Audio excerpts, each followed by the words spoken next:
Sir बहुत स्वागत है आपका। नमस्कार। पिछला पॉडकास्ट जो हमने किया लोगों ने बहुत पसंद किया, उसको अब तक 21 लाख लोग देख चुके हैं। बहुत से सवाल लोगों के मन में हैं, उससे जुड़ा हुआ सवाल भी मैं आपसे पूछूंगी, जो मेरे मन में सवाल है वो भी पूछूंगी। आप ऐसे समझिए सर, पिछली बार जहाँ पे ख़त्म किया था आज वहीं से हम शुरुआत करने जा रहे हैं। अच्छी बात है। अब सबसे पहला सवाल जो मेरे मन में है, क्योंकि पिछले पॉडकास्ट में आपने बताया था कि हम खुद अपने जीवन को चुनते हैं जब हम रीबर्थ लेते हैं, तो मैं ये आपसे समझना चाह रही हूँ कि आप ये जो मेरे सामने बैठे हैं, तो आप जिस रंग रूप में हैं, आप जिस पेशे में हैं, आप जिस धर्म में हैं, या मैं शालिनी इस वक्त जैसी दिखाई दे रही हूँ, क्या ये मेरा खुद का चुना हुआ है? हाँ, देखिए क्या होता है कि सबसे पहली बात तो आपको ये समझना ज़रूरी है, ये क्वेश्चन करना ज़रूरी है कि किसको पड़ी है आपको चुनने की नहीं चुनने की। वो इज़ देयर। भाई लोग कहते हैं भगवान, जनरली लोग कहते हैं भाई भगवान चुनता है। हाँ। तो भगवान को क्या पड़ी है? 800 करोड़ की जनता है पूरे वर्ल्ड में। तो उनके अलग अलग इनको इस जन्म में ऐसा बनाऊंगा, इस जन्म में ऐसा बनाऊंगा। हम जो भी चुनाव करते हैं ना, वो ठीक हमारे संस्कारों के अनुकूल हम उस वाइब्रेशन की तरफ आकर्षित होते हैं नेचुरल वे में। अगर आप मान लीजिए कि आप म्यूज़िक की शौकीन हैं और आपने पिछले जन्म में म्यूज़िक में बहुत काम किया, तो आपकी जो मैक्सिमम जो वाइब्रेशन और फ्रीक्वेंसी आपके ऑरा में जो संस्कार होंगे वो म्यूज़िक के होंगे। तो अब आप ऐसे परिवार की तरफ जाने की कोशिश करोगे जहाँ थोड़ा सा भी म्यूज़िक का प्रभाव है, ठीक है ना। मान लो उनके अगर पिता को शौक़ नहीं होगा तो माँ को शौक़ होगा, तो माँ के अंदर एक म्यूज़िक की तरंगे और फ्रीक्वेंसी उसको महसूस हो रही है। भले ही उसका माँ के साथ हो सकता है कार्मिक कनेक्शन भी ना हो, यानी कि वो पिछले जन्म से कोई जुड़ी हुई नहीं है, लेकिन उसके संस्कारों के अनुकूल यानी कि वाइब्रेशन जो है उसको उस घर में मिल रहे हैं, तो वो कोख में चुनाव कर लेगी सीधा इस तरह से। अब मैं मेरे परिवार में मैं जो अनुभव करता हूँ कि मेरी माँ भजन गाने का शौक़ रखती थी, और तो उसके कारण चूँकि मैं बचपन में 25 साल तक म्यूजिशियन ही था, ओरिजिनल मेरा ऑर्केस्ट्रा था एक्चुअली पहले। अच्छा। तो मैं खुद भी सोचता हूँ कि मेरे पिताजी भयंकर दुश्मन संगीत के, बल्कि मेरे तबले तानपुरे उठाकर टॉयलेट में फेंक देते थे। मतलब मुझे वो कहते थे, मुझे बोलते ना गलत मानते थे उस समय, उस ज़माने में। हाँ। तो ज़रा सोचिए कि मेरे पिता में तो कोई गुण थे नहीं संगीत के, लेकिन मेरी माँ में संगीत के गुण थे।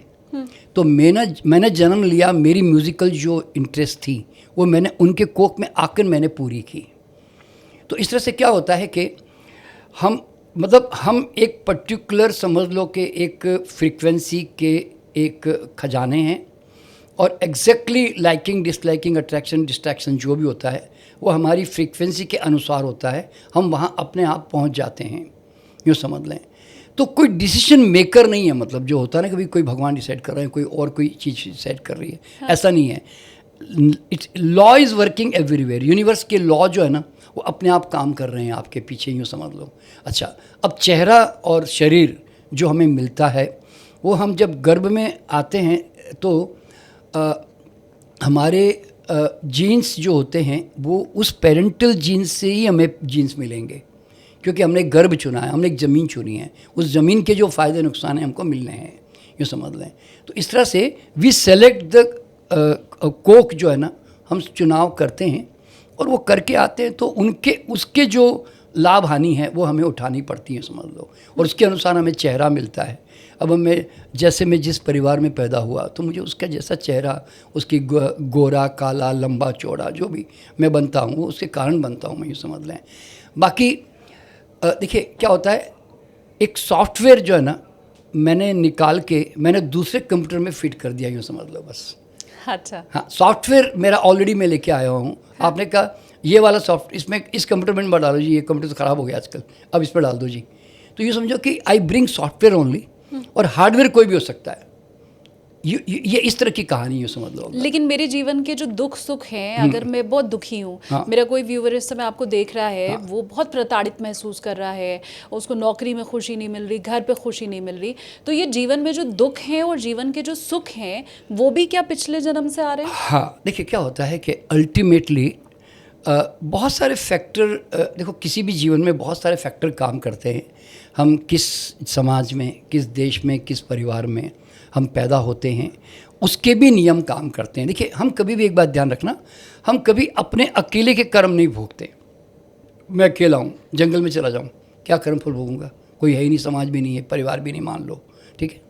लेकिन जैसे मैं कहता हूँ मैं शादी करूँगा, शादी करती पति या पत्नी आ गई, अब उसके कर्म फल मुझे जोड़ने पड़ेंगे, इस जन्म के नहीं, हजारों जन्मों की जो लेकर आई है वो, मुझे सारे जन्मों के फल जोड़ने पड़ेंगे, क्योंकि वो बहुत बड़ा एनसाइक्लोपीडिया अपने आप में, कई जन्मों का, ठीक है। और फिर आपने कहा बच्चे चाहिए थी, कितने? 1, 2, 4, 10, जितने बच्चे आपने डिमांड किए, आपको उसके भी कर्म फल भोगने पड़ेंगे, क्योंकि वो भी कई जन्मों का संस्कार लेकर आपके साथ जुड़ेगा, ठीक है। फिर आपने कहा नहीं जी मुझे समाज चुना है जी, कौन सा, हिंदू, मुस्लिम, क्रिश्चियन, कौन सा? अब उसके समाज के जो नियम हैं वो आप पे लागू होंगे, मतलब आप उसको पसंद करोगे समाज को, ठीक है। फिर आपने कहा देश चाहिए जी, कौन सा, मुस्लिम देश चाहिए, इंडियन चाहिए, क्रिश्चियन चाहिए, कौन सा देश चाहिए जी?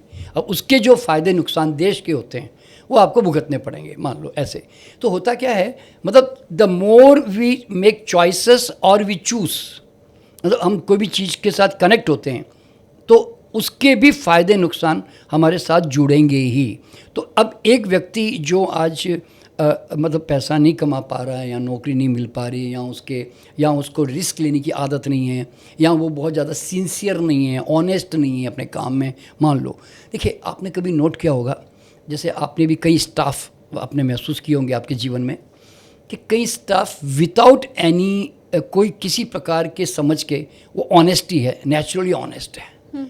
अब उनको कितना भी डिसऑनेस्ट करने की कोशिश करो तो नहीं होते वो लोग। हाँ। कौन है इसके पीछे? वो क्यों डिसऑनेस्ट नहीं हो रहा है भाई? और बाकी दूसरे डिसऑनेस्ट कैसे हो रहे हैं भाई? है ना। कई लोग बड़े डिसिप्लिन्ड आपको लगते हैं, बड़े टाइम के वो होते हैं, वो पाबंद होते हैं। हाँ। तो ये सब जितने भी गुण आप जो देखते हो ना, कई लोग बिजनेस में रिस्क लेने की आदत डालते हैं और कई लोग बिल्कुल नहीं लेते। कई लोग पैदाइशी सकारात्मक होते हैं, कई लोग पैदाइशी नकारात्मक होते हैं, वो नेगेटिव बातें ही करते हैं जनरली। अब देखिए, आज आप भी अगर कोई पॉजिटिव बातें सोचती हैं तो आपको किसी ने सिखाया नहीं एक्चुअली। आपको लगता है कि मेरी माँ बड़ी टेढ़ी बोलती थी, नेगेटिव बोलती, फिर भी मैं उसको समझाती थी, अरे ऐसा मत बोलो माँ, पॉजिटिव रहो। तो ये उल्टा मैं मेरी माँ को समझाती थी, ऐसा होता ना। तो मतलब ये आपको किसने सिखाया भाई? आपकी माँ ने तो सिखाया नहीं आपको।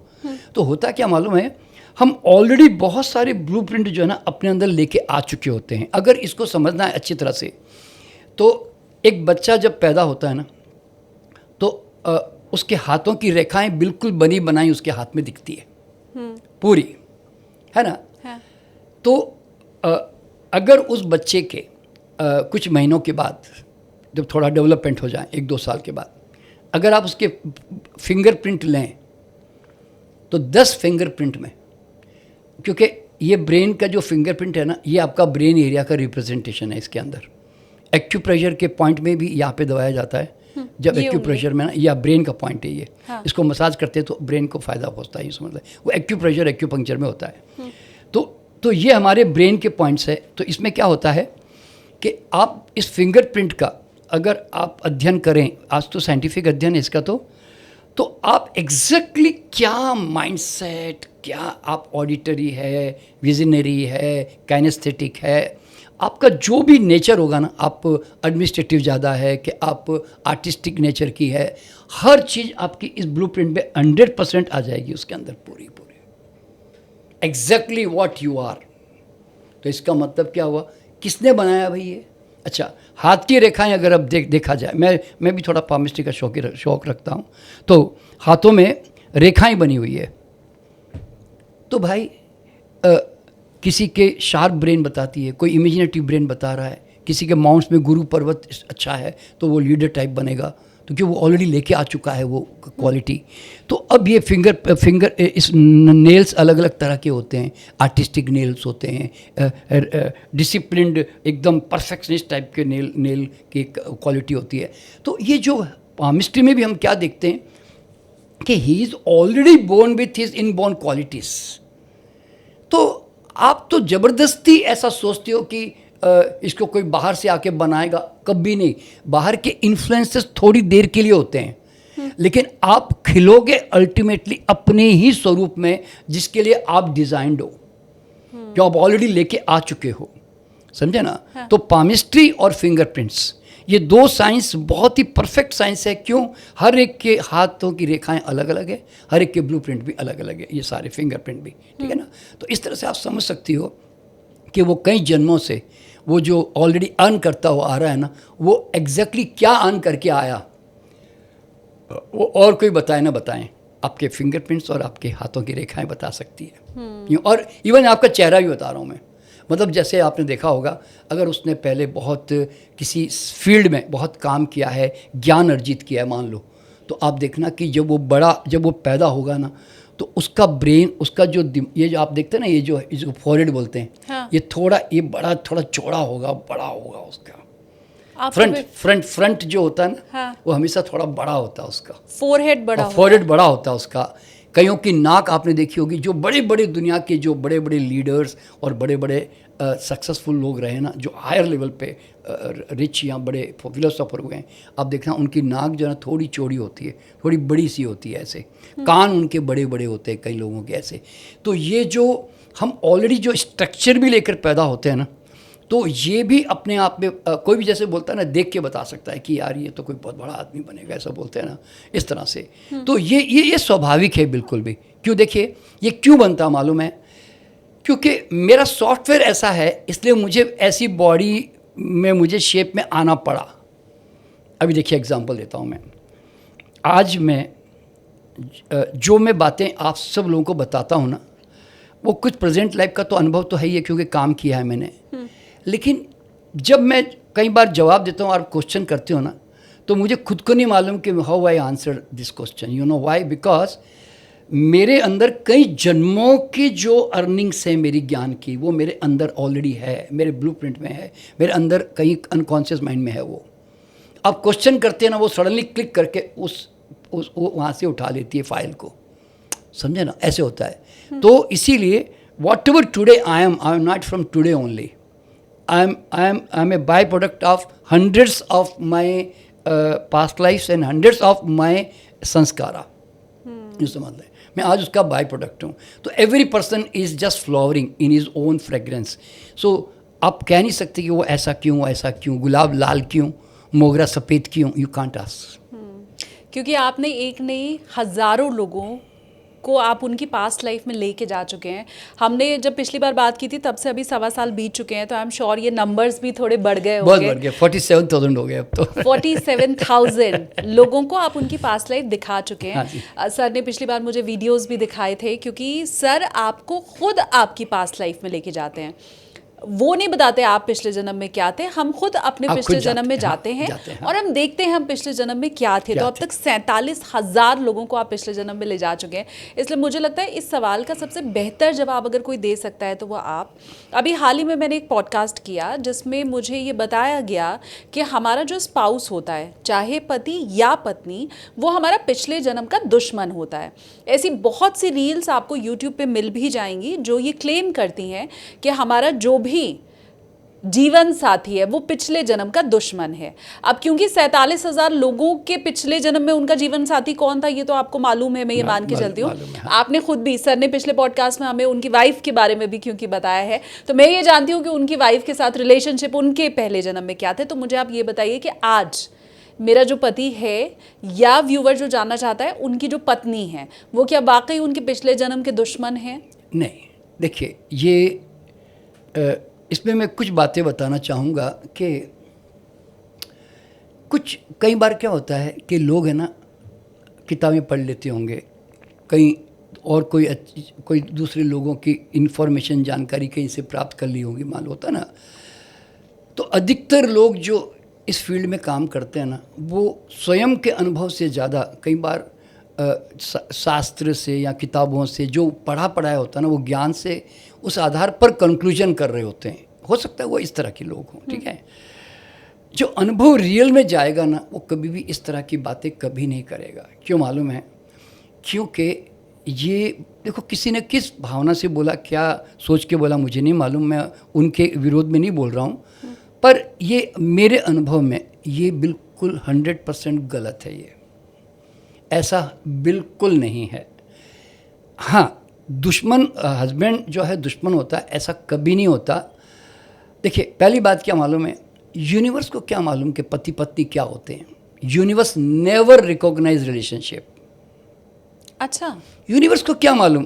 देखिए, अगर यूनिवर्स रिलेशनशिप को पहचानता तो वो उस पैदा होने के पहले उसको वो डिसाइड कर सकता था। अब मैं एग्जांपल देता हूँ। पिछले जन्म की पत्नी आपकी इस जन्म में माँ बन के आ जाती है, आपका हस्बैंड आपका बेटा बन के आ जाता है, आपका बेटा अगले जन्म में आपका बाप बन के आता है, आपका दोस्त जो है वो आपकी पत्नी बन के आ जाती है, जो आपका गहरा दोस्त था वो पत्नी बन जाती है। तो सवाल पैदा क्या होता है, वाई ये क्यों भाई, जन्मों में ऐसे डिफरेंसेस क्यों भाई। लेकिन होते सब जानने वाले ही हैं। नहीं, मतलब जानने वाले सब नहीं होते। अब देखिए, पास्ट लाइफ का नियम क्या मालूम है। देखिए, पहली बात तो जो आपने क्वेश्चन किया ना कि क्या पति पत्नी आपस में दुश्मन होते हैं, बिल्कुल नहीं होते। पर हाँ, अगर आपने पत्नी के साथ दुराचार यानी कि अत्याचार किया है और यहाँ पत्नी ने पति के साथ कुछ दुराचार या गलत कुछ किया है, तो उसका घाव या हर्ट उसके जो सोल पे रहता है, तो उसके कारण वो इस जन्म में आकर उस चीज़ का जो है वो रिलीज़ करेगा या उसको वापस दोबारा बदला लेगा। अभी मैं एग्जांपल देता हूँ। हाँ। मेरे पास में एक नोएडा से कोई कॉर्पोरेट महिला, एक लड़की आई थी, जिसके हस्बैंड के साथ 25 साल शादी के हो गए उसके। तो वो कम से कम 25 बार तलाक की बात कर चुके हैं यूँ। लेकिन वो कहती है कि लेकिन हम दे नहीं पाते आपस में, क्योंकि हस्बैंड जो है ना बार बार तलाक की बात करता है और हम झगड़ते भी हैं, लेकिन फिर दोबारा नॉर्मल जाते हैं। फिर वो हस्बैंड माफ़ी भी मांग लेता है, वो कहता पता नहीं मेरे से ऐसा क्यों होता है, I don't know why I behave like this, वो यूँ बोलता है। तो फिर मैं नॉर्मल जाती हूँ वापस। तो वो कहती है मुझे जानना है कि इसका गड़बड़ क्या है, ये ऐसा करता है क्यों मेरे साथ, क्यों why he behave badly like this. तो पिछले जन्म में जाकर क्या देखा कि वो जो हस्बैंड है उसका वो ये 18 साल की लड़की थी और ये 25 साल का लड़का थी। जो वाइफ है पिछले जन्म में लड़का थी 25 साल का, ये 18 साल की लड़की थी। इसने इसका रेप किया था लड़के ने, और रेप करके इसको छोड़ के भाग गया था। तो उसका जो हर्ट देखिए क्या होता है जब उसके अंदर वो, अब देखिए ये इम्प्रिंट उसके सबकॉन्शियस में जो रहता है ना, जो 24 घंटे जिसने आपके साथ गलत किया, अब बार बार उसके बारे में सोचोगे ना, तो हाँ। उसकी जो वाइब्रेशन है वो तो आपके ऑरा में वो इम्प्रिंट तो आएगी ना। मतलब वो कितनी बार रिपीटेशन होता है, देखिए कम रिपीटेशन होता है। एग्जाम्पल देता हूँ, अभी देखिए अभी कई लोग कॉलेज में फ्रेंडली होते हैं, आपस में रिलेशनशिप डेवलप करते हैं, पर वो लड़की इतना डीपली माइंड में लेती भी नहीं कि उसने गलत किया मेरे साथ, लड़का भी लेता नहीं, वो कैजुअल लेके छोड़ देते हैं। तो उनके माइंड में वो फ्रीक्वेंसी नहीं डेवलप हुई। पर एक को जब तकलीफ पहुंची, वो रात दिन सोचती रही उसके बारे में, उसके माइंड में उसकी पिक्चर रही, तो वो फिर अगले जन्म में आपके पास कहीं से भी पहुंच जाएगी। और वो फिर इन दो, देखो ना, ये कहीं का लड़का, वो लड़की कहीं की, दोनों कहीं ना कहीं आके मिले और मिले। अब हस्बैंड अनकॉन्शियसली वो नेगेटिव बिहेव कर रहा है, पर वो खुद भी दुखी है। वो कहता पता नहीं मैं ऐसा क्यों कर रहा हूँ। लेकिन जिस दिन लड़की को पता चला कि मेरी प्रॉब्लम थी, उस दिन से लड़की का पूरा दिमाग पलट गया और वो आज हस्बैंड के सामने बिल्कुल नॉर्मल होकर, वो उसको ऐसा लगा कि I must know love and serve my husband because मैंने उसको मिसयूज़ किया है। अब देखो ना, वैसे वो लड़की को कितना भी उपदेश देते हैं ना, बदल जा, ठीक तो हस्बैंड के साथ ऐसा मत कर प्लीज़, वो नहीं बदलती। लेकिन एक पास्ट लाइफ में जाकर जब उसने सच्चाई को देख ली, तो आज उसका पूरा का पूरा जीवन बदल गया। And now they are very very happily living. कोई झगड़ा नहीं, कोई झंझट नहीं। क्यों? नहीं तो वो झगड़ा 25 साल से चला ही जा रहा था। तो होता क्या मालूम है, ये जो आप कहते हैं ना कि हस्बैंड, तो ये कुछ कुछ केसेस में ऐसा होता है, सारे केसेस में नहीं होता। देखिए जो यूनिवर्स है ना, वो सिर्फ लव और घृणा, ये दो ही चीज़ रिकॉग्निशन करती है, और कोई रिलेशन नहीं जानती कुदरत। बाप बेटा, माँ बेटा, पति पत्नी, दोस्त बाप बेट, जो भी ऐसे, तो यानी तो इवन आप और कुत्ता, जानवर भी, तो लव रिकॉग्निशन होता है। तो कुदरत में क्या होता है, देखिए लव रिकॉग्निशन का मतलब क्या होता है, आप जब किसी के साथ प्यार में रहते हो तो आप 24 घंटे उसके बारे में सोचते भी थे हो ना।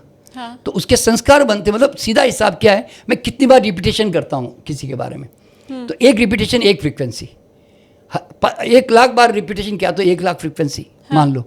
तो वो फ्रीक्वेंसी के आधार पर मेरी अट्रैक्शन डिस्ट्रैक्शन होती है। मतलब मैं एनर्जी क्रिएट करता हूँ मेरे ऑरा में। तो अब जब मैं पैदा होता हूँ तो मैं वो लव की जो फ्रीक्वेंसी है ना, वो वापस मुझे उसके पास लेके जाएगी। मैं प्यार ही करूँगा, लेकिन मेरा प्यार करने का जो रिलेशनशिप है वो बदल सकता है। मैं हो सकता है मेरी वाइफ मेरे इस जन्म में मेरी बेटी बन के आ जाए, और मैं बेटी को इतना केयर करूँगा जो मैं वाइफ की केयर करता था एक ज़माने में, तो मैं वापस उसको रिवर्स तो करूँगा। या मेरी पत्नी पिछले जन्म की मेरी माँ बन के आ जाएगी, और वो माँ मेरी बहुत केयर करेगी, ऐसे सन मैं उसका बेटा बन के आ गया मान लो, ऐसे। तो मतलब लव ऑलवेज रिमेन। अच्छा, ये हम देखते भी हैं, बहुत से पति ऐसे होते हैं ना जो अपनी वाइफ की ऐसे टेक केयर करते हैं जैसे वो उनकी बेटी होगी। हाँ देखो, पर अगर आप जाके देखोगे ना तो कहीं ना कहीं आपके पिछले जन्म में वो किसी न किसी एक बड़े लवफुल रिलेशंस में रहे हैं, वो तभी उनके अंदर वो भाव आता है, आप समझे ना। अच्छा, कई जगहों पे मैंने देखा कि बहुत हेट्रेड और नफरत होती है और कोई कारण भी नहीं है, तो वो जैसे किसी की टेढ़ी सासू मिली उसके, ऐसे लोगों को मैं देखता हूँ, तो वो बहू जो है ना वो कहती क्यों ऐसी सास मिली, मैं तंग आ गई हूँ, ऐसे बोलते हैं ना। तो पता चलता है कि नहीं, वो सास जो थी उसके पिछले जन्म में उसने चीटिंग करके उसकी प्रॉपर्टी हड़प ली थी इस बहू रानी ने पिछले जन्म में। तो इसके कारण उसके अंदर वो आग लगी हुई थी, वो दर्द था कि इसने मुझे लूट लिया, मैं इसको छोड़ूंगी नहीं, ऐसे बोलते हैं ना, इस तरह के। तो ये जो हेट्रेड के भाव यानी तो प्यार के भाव, ये दो भाव जो है ना हमेशा रिटेन होते हैं, और अगले जन्म में जाकर इसके लाभ और हानि दोनों मिलते हैं यूँ। तो इसीलिए रिलेशनशिप कोई पति पत्नी का हो तो ऐसे गलत होता है, ऐसा कभी भी नहीं होता ऐसे। हाँ, आपकी बात सुन के मुझे दो चीज़ जो समझ में आई वो मैं व्यूवर के साथ शेयर करूंगी, और आपको कुछ अलग समझ में आया तो आप मुझे वो बताइए। पहले आपने कहा कि कितनी बार हम किसी का नाम सोच रहे हैं, वो फ्रीक्वेंसी। शायद यही वजह थी कि हमें हमेशा से कहा गया है कि राम का नाम जपो, भगवान का नाम जपो, मंत्र जपो, 108 बार जपो, क्योंकि भगवान का नाम जप रहे हैं तो भगवान की प्राप्ति होगी, फ्रीक्वेंसी डेवलप होगी, यूँ सही बात है। और दूसरा जो आपने कहा कि ये जो रिलेशनशिप ऐसे चल रहे हैं कि पिछले जन्म में मैंने बुरा किया था, तो अब इस जन्म में वही इंसान आकर के और मुझे दुख दे रहा है। वो जो कहते हैं ना, जैसी करनी वैसी भरनी। तो वो इस जन्म में नहीं मिलती है तो अगले जन्म में मिलती है, जैसी करनी वैसी भरनी। तो मतलब हमारे साथ जो दुख हो रहा है या जो हमें सुख की प्राप्ति हो रही है, उसमें पिछले जन्म का रोल है हमारा। देखिए, मज़ेदार बात क्या मालूम है, आपने अगर संसार को दिया है ना, तो आप जब अगला जन्म लोगे ना, तो आपको सबसे बड़ी हैरानी क्या होगी मालूम है, आपके आसपास आपको बहुत सपोर्टर, मदद करने वाले, फाइनेंस देने वाले, आपको उठाने वाले, आपको लगेगा पता नहीं ये कहाँ से आया यार, ये क्यों मेरी इतनी मदद कर रहा है, क्यों मुझे इतना चढ़ा रहा है, सब बोलते हैं ना। ये एक्चुअल में किसी भी जीवन में तभी आते हैं जब आपने ऐसा कर्म पिछले जन्मों में किया हुआ होता है, नहीं तो नहीं आते, बता रहा हूँ। देखिए, मेरे भी देखिए पिछले जन्म में चूँकि मैं भी थोड़ी स्पिरिचुअल फील्ड में ही था और मैंने कई लोगों की सेवा भी की है, तो मेरे इस जन्म में ना जिसे बोलते हैं ना कैटलिस्ट, बीच में आए, उठाया, मुझे ऐसे झक्का मारा ऊपर और गायब हो गए, फिर ज़िंदगी में पलट के दिखे भी नहीं वापस कभी, पता नहीं कहाँ गायब हो गए। ऐसे 25 लोग मेरे जीवन में आए होंगे अब तक। हम कहते भी हैं पिछले जन्म का कोई कर्म, तो हम क्या बोलते, पता नहीं आ रही है क्यों आया, कैसे आया, इसको क्या पड़ी थी, कोई मतलब भी नहीं था इसको, बोलते हैं ना, मेरे से कोई स्वार्थ भी पूरा नहीं करना था, पर why he helped me, I don't know, ऐसे बोलते हैं ना, ऐसे। और इवन मैं आपको बताता हूँ कि जब मेरी डॉक्टरी पढ़ाई करनी थी ना, तो मेरे पास उस समय गरीब था, तो पैसे भी नहीं थे मेरे पास में। तो एक मुंबई में एक बिजनेसमैन अचानक मिला और उसको एक दो कुछ ट्रीटमेंट दिए थे मैंने। उसके बाद वो मेरा ऐसा दीवाना हुआ, उसने कहा जाओ शर्मा जी, आपको जो पढ़ना पढ़ो, मैं आपको दूंगा पैसा, जाओ। अब मैं आज वो नहीं करता, ऐसा करता तो मैं नहीं पढ़ पाता शायद। तो ये आया कहाँ से, इतने बिजनेस मैंने कोई पहचानते तक भी नहीं है, उसके बावजूद मदद कर रहा है। तो ये जो आपको बोलते हैं ना अनएक्सपेक्टेड जो मदद मिलती है ना लाइफ में, ये सब आपके पुण्य कर्मों से मिलती है। गलत, देखिए मैं एक बहुत आश्चर्यजनक बात बता रहा हूँ। मैं एक IAS ऑफिसर आए थे मेरे यहाँ पे पास्ट लाइफ के लिए, तो उन्होंने पिछले जन्म में क्या देखा कि उनका है ना एक डॉगी था जो बहुत उनके परिवार में पिछले जन्म में उनके साथ में था, और वो मर गया तो उनको बहुत दुख हुआ। बल्कि यूँ समझो कि उन्होंने उसको है ना जैसे प्रॉपर मज़ार वजार बना के पूरे घर में उसकी, मतलब इतना प्यार था उसके साथ, वो बहुत केयर की उन्होंने कुत्ते की पिछले जन्म में। तो उसका नाम उन्होंने कुछ रोमी पता नहीं क्या नाम बताया था। तो मैंने उनको कैजुअली पूछ लिया ऐसे ही, क्योंकि उनके वाइफ इस जन्म में वापस आई हुई है। तो मैंने उनको कैजुअली पूछा कि देखो तुम तो कुत्ते को इतना प्यार करते थे, तो क्या तुम्हारा वो कुत्ता इस जन्म में तुम्हारे आसपास कहीं आया हुआ है? तो कुछ सेकंड रुकने के बाद में क्या बोलते हैं, अरे अरे ये तो रामपाल मेरा ऑफिस का पियोन हुई तो है। बोले इतनी मेरी केयर करता है, मेरे को इतना मेरे को प्यार करता है, ये रामपाल ही तो है, बोले जो मेरे ऑफिस में मेरे साथ जुड़ा हुआ है। तो मैं हैरान हो गया कि यानी कि वो कुत्ता भी इस जन्म में वापस मनुष्य अवतार में आकर इनके ऑफिस में चला गया। आप ज़रा सोचो। तो वो कहते हैं कि वो रामपाल जो है, बोले कि जो मेरे पास में लगा, मैंने चुना, बोले जो मेरे पास इंटरव्यू के लिए आए थे तो मैंने उसको रखा, मुझे उसको देख के आकर्षण आया, और उसके बाद में वो बोले मेरी माँ की तरह मेरी केयर करता है। तो वो क्यों करता है, तो बोले मुझे कभी समझ में नहीं आया, लेकिन आज मुझे समझ में आया। बोले कि एक जानवर को भी प्यार किया ना तो वो तुम्हारे काम आता है। देखिए मैं एग्जांपल देता हूँ। हाँ। ये लोगों को समझना बहुत ज़रूरी है। एक रास्ते में कॉकरोच पड़ा हुआ है, मान लो बेचारा मरने जैसी कंडीशन में पड़ा हुआ है, ठीक है। आपको दया आ गई, आपने कॉकरोच उठा के साइड में कर दिया और उसको थोड़ा पानी डाला, उसको एक नया जीवन देने की कोशिश की, या आप हीलिंग जानते तो हीलिंग कर दी, मान लो कुछ भी कर दिया। तो वो कॉकरोच थोड़ी देर के बाद में उड़ के चल पड़ा। आपने है ना एक दया भाव क्रिएट किया ना, तो आपके अंदर से दया की फ्रीक्वेंसी निकली। वो कॉकरोच भी एक जीव है, वो भी एक फ्रीक्वेंसी वाला है, उसने आपकी एनर्जी कैच की, उसके सोल के ऊपर आपके संस्कार पड़ गए। अब किसी जन्म में अगर आपको कहीं अचानक कोई तकलीफ आ गई ना, आपको लगेगा कि सडनली कोई आदमी आया और उसने मेरी मदद कर दी। तो ये मदद तब होती है जब आप छोटे से छोटे एक चींटी को भी, आज हम तकलीफ में होते तो क्यों ज्योतिष पंडित कहते हैं कि चींटियों को दाना डालो, क्यों? तुम्हारे वो संस्कार बनेंगे भाई। मछलियों को दाना डालो, गाय को घास खिलाओ, ये सब क्या है? एक प्रकार के दया करुणा प्रेम को विकसित करोगे तो आएगा ना भाई। तुम तो गलत चीज़ें विकसित करते रहे। तो इसलिए कोई भी नेगेटिव चीज़ें जीवन में घट रही होती है तो हम अपोजिट करने को बोलते हैं, ठीक है ना। तो इस तरह से तो सवाल क्या होता मालूम है, एक एक जीव को जो सताया गया या प्यार किया गया, वो आपके अगले जीवन में आपको उसका भुगतान अच्छा बुरा रूप में करना ही पड़ेगा। बस ये सबको समझना चाहिए। तो इससे ये तो पता चलता ही है कि हमें अच्छा ही करना है, उसका फल फिर आपको किसी को उपकार नहीं कर रहे हो आप अच्छा करके आप किसी को उपकार नहीं कर रहे हो। आप अपने घर में गुलाब के फूल खिला रहे हो। अगर आपने घर खरीदा है, हाँ, और घर में आप अगर बहुत अच्छा बगीचा बना रहे हो और फुलवारी डेवलप कर रहे हो, तो इसमें कोई दूसरे का कोई लेन देन नहीं है। इट इज़ तुम अपने मज़े के लिए, अपने पसंद के लिए तो तुम्हारे घर में कोई आए तो उनको अच्छा लगे, तुम इसलिए बना रहे हो। तो याद रखना, ये बॉडी तुम्हारा घर है, ये मन तुम्हारा घर है। अगर अच्छे फुलवारी सुगंध वाली चीज़ें रखनी तो रखो, और सड़ने वाली चीज़ें रखनी तो सड़ने वाली रखो भाई। मतलब इट इज़ योर होम। बहुत बढ़िया। हम किसी पे उपकार नहीं कर रहे हैं, हम वो अपने लिए अच्छा या बुरा कर रहे हैं। नेचुरल बात है। बहुत शानदार। मेरा घर है भाई, मैं कैसे घर को रखूँ, मेरी मर्जी है। आज अगर देखो, मैं अगर कोई आदमी विकसित हो रहा है, आगे बढ़ रहा है, और मैं उसको देख के बहुत खुश हो रहा हूँ, हे भगवान सबको भी ऐसे ही विकसित कर, सबको ऐसे ही बढ़ा आगे। मुझे बहुत खुशी हो रही है इसको आगे देखकर। और एक होता है तो वो आपके अंदर जो संस्कार पैदा कर रही है वो आपके घर में हो रहा है। वो आदमी आगे बढ़ेगा नहीं बढ़ेगा इससे कोई आपको लेन देन नहीं है। आप तो अच्छी भावना कर रहे हो ना उसके प्रति। आपके अंदर आपके घर में गुलाब के फूल विकसित होने शुरू हो गए। लेकिन जैसे ही आपने ईर्ष्या पैदा की, ये साला इतना साला कुछ करता तो है नहीं, इतना आगे बढ़ गया साला बेकार में, इसके मान लो आपके अंदर जलन पैदा हो गई, you are killing yourself. आप अपने घर में कांटे पैदा कर रही हैं, आप संस्कार आपके पड़ रहे हैं। क्योंकि भाई जो वाइब्रेशन क्रिएट कर रहा हूँ, टेप रिकॉर्डर तो मेरा है ना।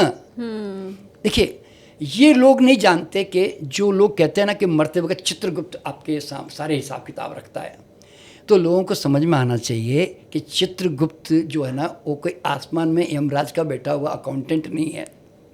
बताया तो ऐसे ही जाता है। नहीं नहीं, देखिए चित्रगुप्त का मतलब क्या, चित्र यानी कि विजन्स, जो चित्र यानी कि विजन जो होती है उसको हम चित्र बोलते हैं, ठीक है। और गुप्त का मतलब क्या है, जो सीक्रेट, जो इनविजिबल विजन्स। एक्चुअली चित्रगुप्त का मतलब क्या मालूम है, इनविजिबल लेवल पर जो वाइब्रेशन आपके आसपास चल रहे हैं उसकी एग्जैक्ट एक एक पल की रिकॉर्डिंग, जैसे सीसीटीवी कैमरा हर चीज़ पकड़ता ना, वैसे आपका ओरिजिनल चित्रगुप्त है आपका सबकॉन्शियस माइंड।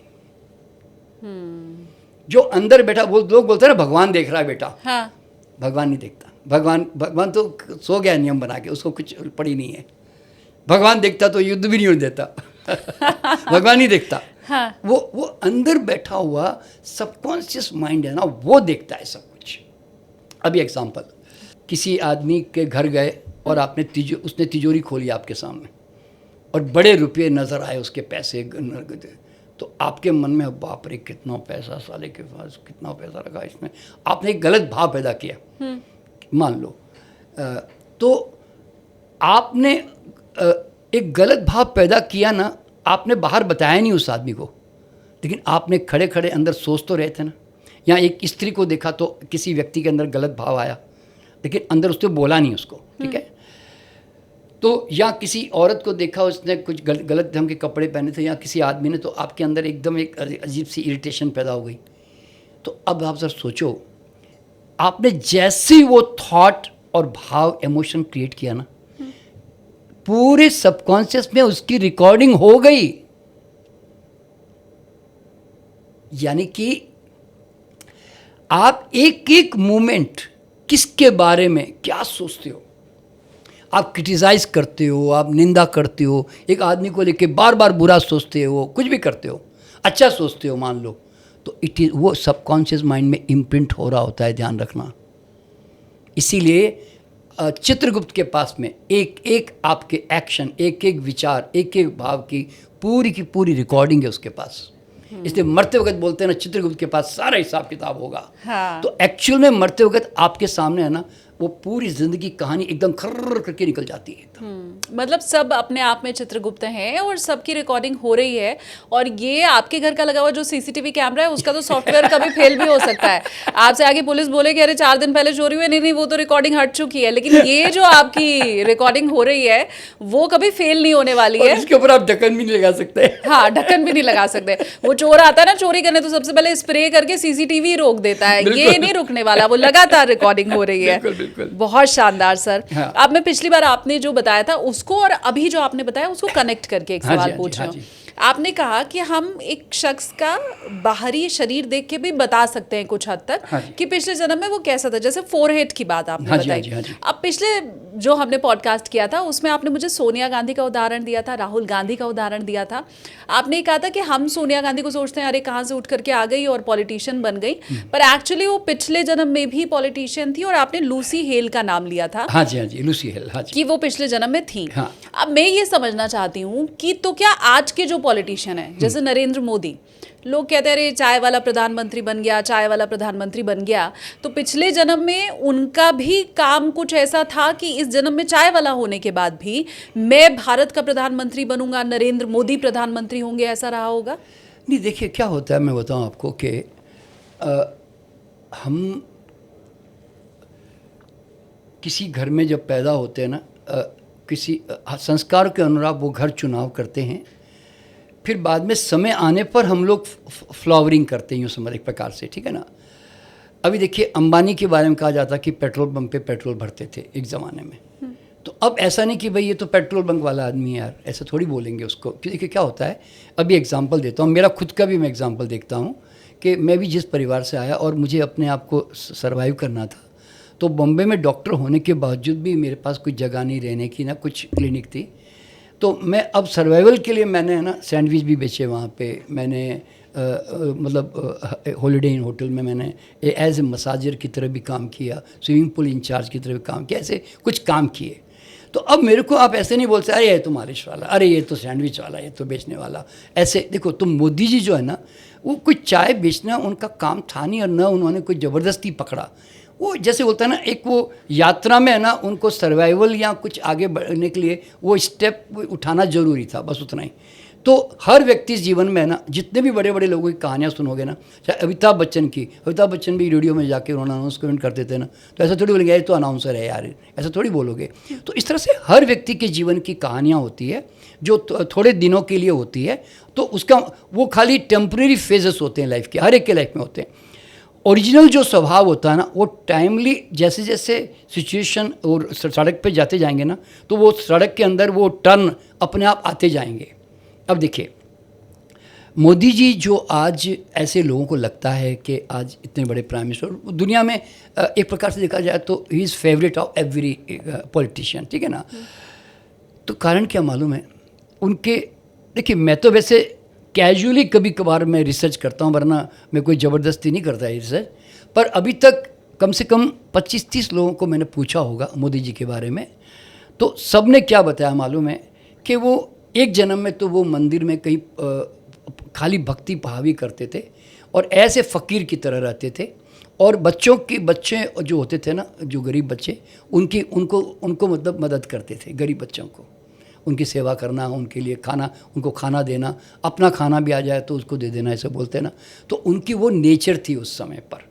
तो मतलब जैसे बोलते हैं भक्ति, एक तो भगवान की भक्ति, एक खास करके शंकर की भक्ति थी, और जो शंकर का मंदिर था, मतलब किसी ने पूछा तो। और बाद में एक और जन्म में किसी ने बताया मुझे कि वो एक आश्रम के अंदर साधुओं की सेवा करते थे, जंगल में थे और आश्रम में साधुओं की सेवा करते थे, और वहाँ पर ऐसे सेवक की तरह थे, झाड़ू लगाना, पोंछा मारना, उनको खाना बनाना, उनका सेवा करना, यही उनका काम था उस समय। तो उस साधुओं की जो आत्मा का जो दुआएं हैं ना, कि जा बेटा तू जीवन में बहुत आगे बढ़ेगा, तेरा बहुत कल्याण होगा, तू बहुत ऊंचा उठेगा, मतलब भगवान तेरा खूब भला करे, तो ऐसा बोलते हैं ना। तो ये जो दिल से निकले हुए आशीर्वाद होते हैं ना, ये बड़े ज़बरदस्त काम करते हैं, ये फलित होते हैं, माँ बाप के भी, पब्लिक के भी, और गुरुओं के भी। तो आज उनके जीवन में ये आशीर्वाद, ये भक्ति, ये सेवा जो उन्होंने दुनिया को दी, वो वापस रिवर्स हो रही है उनके साथ में, ये समझ लें। तो आज देखिए ना, देखिए दुनिया में कोई भी आदमी जिस लेवल पे पहुंचता है ना, आप देखो अब्दुल कलाम हमारे जो राष्ट्रपति थे, पूर्व राष्ट्रपति, वो एक गरीब घर में पैदा होकर पेपर फेंकते थे घरों में। तो आप ज़रा सोचो कि उसको क्या मालूम था कि मैं राष्ट्रपति बनूंगा या मैं ऐसे न्यूक्लियर प्रोग्राम पे काम करूंगा, उनको खुद को नहीं मालूम था। लेकिन क्या होता है कि ये सब टेम्परेरी तकलीफ़ों को बोलते हैं ना, खाली ऐसे मैनेज करने के लिए हम तरह तरह के काम करते हैं, वरना समय आने पर हम अपने असली स्वभाव में खिलने लग जाते हैं जब वो टाइम आता है। तो ये सबके साथ होता है। हाँ, ये समझ लें। अब्दुल कलाम का आपने जिक्र किया, पिछले पॉडकास्ट में सर ने हमें बताया था कि अब्दुल कलाम उनके पिछले जीवन में टीपू सुल्तान थे। उनके पिताजी सारा भाई हैदर अली जो थे, वो सारा भाई है। हैदर अली जो थे वो उनके पिताजी थे, वो सारा भाई थे इस जन्म में। हालांकि मैं उम्मीद कर रही हूँ कि आप अगर हमारा ये पॉडकास्ट देख रहे हैं तो पिछला पॉडकास्ट भी आपने ज़रूर देखा होगा। हाँ, बिल्कुल। इन केस नहीं देखा है तो डिस्क्रिप्शन में मैं उस पॉडकास्ट का लिंक ज़रूर आपके साथ शेयर कर दूंगी। अब सर मुझे ये बताइए, आपने राहुल गांधी के लिए ये कहा था कि वो भी सोनिया गांधी के फादर थे, है ना, सोनिया गांधी के पिता राहुल गांधी पिछले जन्म में थे। मैं ये समझना चाहती हूँ कि राहुल गांधी का इस जन्म में शादी नहीं करना, सलमान खान का इस जन्म में शादी नहीं करना। अब मुझे अगली बार फासले में मैं इसके ऊपर काम करूंगा अभी। मैंने कभी पूछा तो नहीं। बहुत से लोग ऐसे होंगे जो अविवाहित हैं। हाँ। इन बड़े लोगों का नाम तो मैं इसलिए ले रही हूँ सर, क्योंकि लोग रिलेट कर पाएंगे। जब मैं कहूँगी राहुल गांधी ने शादी नहीं की, एक समय में जो भी उनका इंटरव्यू लेता था उनसे यही सवाल पूछता था। सलमान खान से तो लोग आज भी पूछते हैं। हाँ जी। तो ये जो लोग शादी नहीं कर रहे हैं, जिसमें बड़े लोग भी शामिल हैं, हाँ, तो क्या ये डिसीजन लेना कि मैं शादी नहीं करूंगा, राहुल गांधी ने लिया, सलमान खान ने लिया, तो ये उनके पिछले जन्म का कोई अनुभव है कि इस जन्म में शादी नहीं कर रहे? हाँ, देखिए क्या होता है, मैं आपको बताता हूँ कि पिछले जन्म के ना क्या क्या चीज़ें किस तरह से इस जन्म में चेंज होती बता रहा हूँ। देखिए कि अगर एक औरत को एक आदमी बहुत सताता है ना, तो वो औरत जो है ना बार बार है ना 24 घंटे एक ही डायलॉग अपने अंदर क्या बोलते हैं में, भगवान कभी किसी को औरत ना बनाए, ऐसे आता डायलॉग आता है ना। बिल्कुल सर। तो ये डायलॉग जो आते हैं ना जिस औरत के दिमाग में, तो मैं हैरान होकर देखता हूँ उनको जब आगे जन्म में लेके जाता हूँ भविष्य में, शी इज़ ए मेल, वो मेल हो गई है।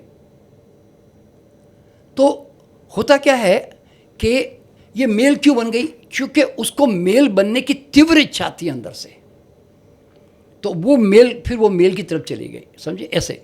तो अब इसमें क्या होता है कि अगर पिछले जन्म में उसको शादी के लेकर गलत, वो माइंड में उसको कोई प्रॉब्लम्स आई है, कुछ जीवन में कुछ गलत हुआ उसके साथ शादी को लेकर, तो शादी के प्रति है ना उनके अंदर जो है ना एक नेगेटिविटी फीलिंग आ जाती है। वो शादी नहीं करना चाहते कि शादी नहीं करूँगा सारा ज़िंदगी में कभी भी, और करना मत, सबको बोलता करना मत शादी, बहुत दुखदाई है मान लो। तो वो उसके अचेतन मन में रहता है कि मैरिज करने का कोई इंटरेस्ट नहीं है, इस तरह से। बहुत सारे कारण होते हैं इसमें, एक ही कारण नहीं होता। जैसे अभी देखिए, मेरे परिवार में भी एक लड़की है जो पिछले जन्म में साधु थी, एक साउथ इंडियन विश्वनाथ के नाम से। तो इस जन्म में ना उसको आध्यात्मिक इंटरेस्ट ज़्यादा है, और वो इन शादीवादी परिवारों के चक्कर में उलझना नहीं चाहती। तो उसका कारण क्या है? क्योंकि वो थोड़ी हायर लेवल पर चली गई है, सांसारिक चीज़ों में उलझना नहीं चाहती। तो उसका पीछे से जन्म से वो आ रहा है, इसलिए शादी नहीं कर रही है। तो अब सलमान खान और इनमें तो ये तो स्पिरिचुअल एस्पेक्ट तो है नहीं, तो इनके अंदर अच्छा कई बार क्या होता है, हम अकेले रहने के आदी हो जाते हैं। हमारे जीवन में कोई दूसरा आ गया तो मुझे परेशानी हो जाती है। तो मैं अकेले रहने वाला शौकीन आदमी हूँ, मान लो मुझे अकेला रहना पसंद आता है। तो पिछले जन्म में ना मैंने देखा कि जो लोग अकेले रहे ना, वो उनके शादी नहीं की पिछले जन्म में। तो कई बार इस जन्म में भी मैं देखता हूँ वो शादी नहीं कर रहे हैं, अगले जन्म में भी नहीं कर रहे हैं वो, ऐसा भी मैंने देखा है। तो कई बार क्या होता है मालूम है, उनको मेरे जैसी चीज़ों से ना इंटरेस्ट नहीं है। एक तो ये भी कारण देखा। चौथा कारण, गे होते हैं कई बार, उनको लेडीज़ में इंटरेस्ट बिल्कुल नहीं होता, या जेंट्स या लेडीज़ है तो जेंट्स, उसको जेंट्स में इंटरेस्ट नहीं होता। तो ये लोग गे होते हैं जनरली। तो वो पिछले जन्म से चला आ रहा उनके अंदर। देखिए, हम ऐसे सामाजिक दृष्टि से हम गलत कहते हैं गे को, हाँ। पर वो गलत नहीं है, ध्यान रखना। वो क्यों गलत नहीं है मालूम है? क्योंकि उसको खुद को नहीं मालूम कि why he is doing like that. He himself does not know. तो वो तो समाज उसको मेजरमेंट करता है ना, उसको गलत अच्छा बुरा। तो समाज की अपनी स्केलें होंगी, पर कुदरत के पास में अपनी स्केल है। वो कहता भैया इसको जेंट्स में ज़्यादा इंटरेस्ट था भैया, इसलिए इसको इस तरह का गे बना दिया जी हमने। तो नेचर तो ऐसे काम करती है। तो मतलब इस दुनिया में क्या होता है, तो ये जितने भी जो शादीशुदा करते हैं, शादी नहीं भी करते हैं ना, तो उनके अंदर शादी के प्रति एक भाव जो नेगेटिव आ जाता है ना, मन में दुख पैदा हो जाता है या उनको तकलीफ पहुंच जाती है, तो वो अगले जन्म में शादी करना पसंद नहीं करते। फिर ऐसा होता है, क्योंकि उनके माइंड में इम्प्रिंट है उस प्रकार का कि शादी बहुत गलत चीज़ है।